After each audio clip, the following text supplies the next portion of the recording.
Welcome to Tony studio TV. अंडे की खेती। लक्की कबूतर अपनी पत्नी सोना चिड़िया और बेटी टूनी चिड़िया के साथ एक जंगल में रहता था। वे अमीर नहीं थे, बस जैसे तैसे अपनी जिंदगी जी रहे थे। लक्की कबूतर के पास जमीन का एक छोटा सा टुकड़ा था, उसी पर वह अपनी पत्नी के साथ खेती करता था। लेकिन केवल खेती करने से उनका गुजर बसर नहीं होता था, इसलिए उन दोनों को मजदूरी का काम भी करना पड़ता था। एक दिन लक्की कबूतर और सोना चिड़िया खेत में काम कर रहे थे। हम खेत में इतनी मेहनत करते हैं, फिर भी पता नहीं फसल क्यों अच्छी नहीं होती।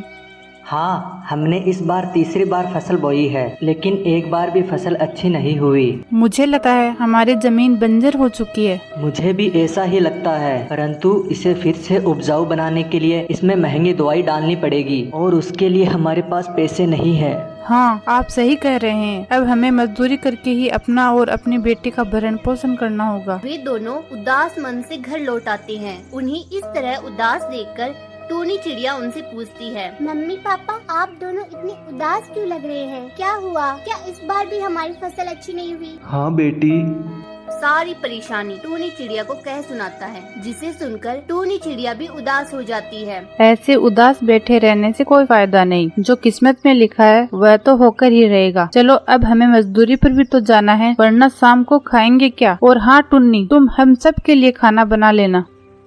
ठीक है माँ, मैं बना लूंगी। यह कहकर लक्की कबूतर और सोना चिड़िया मजदूरी पर चले जाते हैं और टूनी चिड़िया खाना बनाने में जुट जाती है। जैसे ही वह खाना बनाकर रखती है, उसे दरवाजे पर खटखट की आवाज सुनाई देती है। टूनी दरवाजा खोलकर देखती है तो बाहर एक भिक्षु बाबा खड़ा था। टूनी को देखते ही बाबा बोलता है, भगवान के नाम पे खाना खिला दे बेटा, 3 दिन से कुछ नहीं खाया, भगवान तुम्हारा भला करेगा। टूनी बाबा की बातें सुनकर सोच में पड़ जाती है कि मैंने तो हम तीनों के लिए खाना बनाया है, अगर बाबा को खाना दे दिया तो हम क्या खाएंगे। फिर वह सोचती है कि कोई बात नहीं, मेरे हिस्से का खाना दे देती हूँ। टूनी बाबा को खाना लाकर दे देती है। बेचारा भिक्षु बाबा बहुत दिनों से भूखा था, इसलिए जल्दी से वह पूरा खाना खा लेता है और भोजन मांगता है। टूनी फिर से सोचती है, अगर भोजन दूंगी तो मम्मी पापा को भी मेरे साथ भूखा सोना पड़ेगा, लेकिन क्या करूँ, बाबा को भी तो भूखे पेट नहीं भेज सकती। और अंत में वह बाबा को पूरा भोजन दे देती है। बाबा भर पेट भोजन करता है। टूनी वहीं पास उदास खड़ी थी, जिसे देख बाबा बोलता है, क्या हुआ बेटी, तुम बहुत उदास लग रही हो। टूनी अपनी और अपने माता पिता की सारी परेशानी बता देती है। बस इतनी सी बात है, इसका समाधान है मेरे पास। क्या सच में बाबा? हाँ बेटा, ये लो अंडे के बीज, इन्हें तुम अपने खेत में बो देना। यह जादुई बीज हैं, इससे तुम्हारी सारी परेशानी दूर हो जाएगी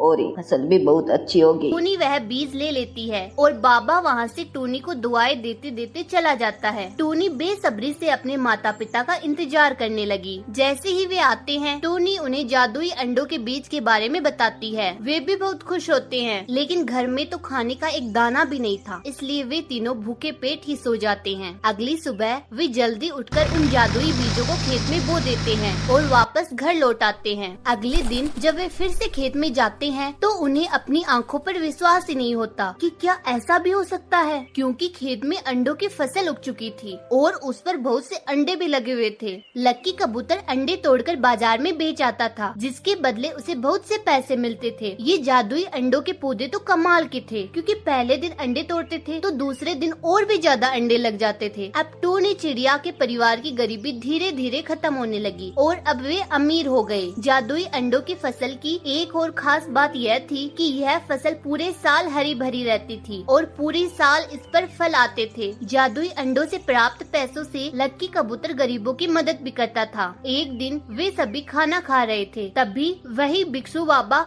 फिर से वहाँ आ जाता है। टूनी उसे देखते ही पहचान लेती है और उसे भी अपने साथ खाना खिलाने बैठा लेती है। हमें तो समझ में ही नहीं आ रहा कि आपका शुक्रिया किन शब्दों में करूं। आज हम जो भी है वह सब आपकी वजह से ही है। आप तो हमारे लिए एक फरिश्ता बनकर आए। अच्छे लोगों के साथ कभी बुरा नहीं हो सकता, इसलिए भगवान ने मुझे आपकी मदद करने के लिए भेजा था। अब मैं जा रहा हूँ। यह कहकर बाबा वहाँ से गायब हो जाता है। यह देख सब बहुत हैरान होते हैं, लेकिन साथ साथ वे बहुत खुश भी थे कि उनकी सारी परेशानी दूर हो गई। तो बताइए आज की स्टोरी कैसी लगी? स्टोरी अच्छी लगी हो तो वीडियो को लाइक करें, शेयर करें और हमारे चैनल को जरूर सब्सक्राइब करें।